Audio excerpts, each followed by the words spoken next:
خوب پڑھو. خاص طور سے میری ان بیٹیوں سے کہہ رہا ہوں کہ تم اگر پڑھو گے تو تمہارے ایک کے پڑھنے سے نہ صرف آپ کے گھر میں ایک چراغ روشن ہوگا علم کا، بلکہ اگر کوئی ہماری بیٹی تعلیم یافتہ ہو جائے گی تو کل وہ کسی کی بیوی بنے گی انشاءاللہ تعالیٰ، ایک نیک آدمی کی. کل وہ کی ماں بنے گی انشاءاللہ تعالیٰ. اور جب وہ ماں تم بنو گے تو تم اپنی اولاد کو علم کے زیور سے آراستہ کرو گے، تم ان کو علم کی اہمیت کو سمجھاؤ گے.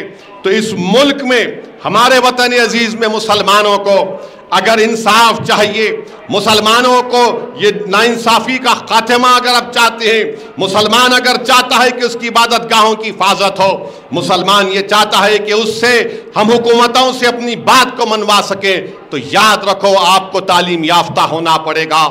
آپ کو اپنی سیاسی طاقت کو مضبوط کرنا پڑے گا، اپنی مجلس کو مضبوط کرنا پڑے گا. تو یہ تمام چیزیں آپ اپنے ذہن میں رکھیے. اور انشاءاللہ تعالی یہ آج مجلس اتحاد المسلمین کی جانب سے جو آل ان ون ڈسٹریبیوشن کیا جا رہا 8000 پورے تلنگانہ میں امید کرتا ہوں کہ یہ آپ تمام کے لیے فائدہ مند ثابت ہوگا. میں امید کرتا ہوں کہ آپ تمام لوگ انشاءاللہ تعالی SSC میں اعلیٰ نمبرات اور درجات کے ساتھ کامیابی حاصل کریں گے. میں امید کرتا ہوں کہ ہماری بچیوں کے والدین خدا کے لیے ان کو پڑھاؤ. یقیناً میں بھی ایک باپ ہوں، اللہ نے مجھے بھی بیٹیاں دی ہیں، میرے پر بھی ذمہ داری ہے کہ میں ان کو تعلیم یافتہ بناؤ اور پھر ان کو اچھے اور نیک گھرانے میں شادی کراؤں. مگر اپنی بیٹیوں کو پڑھاؤ. یاد رکھو جو اپنی بیٹیوں کو جتنا زیادہ آپ پڑھائیں گے اتنا زیادہ آپ کا اور ان بچیوں کا مستقبل اچھا ہوگا. اگر آپ یہ سمجھیں گے کہ نہیں اب جلدی سے جلدی ان کی شادی کر دینے کا ہے، اگر کوئی بچی پڑھنے کے لیے تیار ہے تو خدا کے لیے پڑھاؤ. اگر تم نہیں پڑھا سکتے تو آؤ میرے پاس، بات کرو مجھ سے، بتاؤ، انشاءاللہ تعالیٰ مجھ سے اور مجلس سے جو ہو سکے گا ہم پورا کریں گے.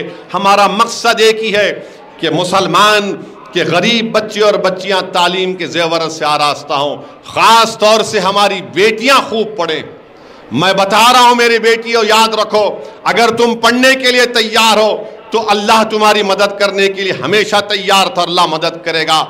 میں بتا رہا ہوں مسلم بچے اور بچیوں کو کہ آپ خواب دیکھنا شروع کرو، اونچے خواب دیکھو خواب یہ دیکھو کہ تم سب سے اعلیٰ تعلیم یافتہ ہوگے.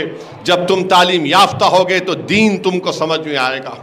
جب دین سمجھ میں آئے گا تو تم دین پر عمل کر سکو گے، اچھے اور برے کی تمیز پیدا ہوگی. ارے دین اسلام میں توحید کو سمجھنا بہت ضروری ہے. کہ جاہل توحید کو سمجھ پائے گا؟ نہیں سمجھے گا. پڑھے لکھے لوگ ہی توحید کے پیغام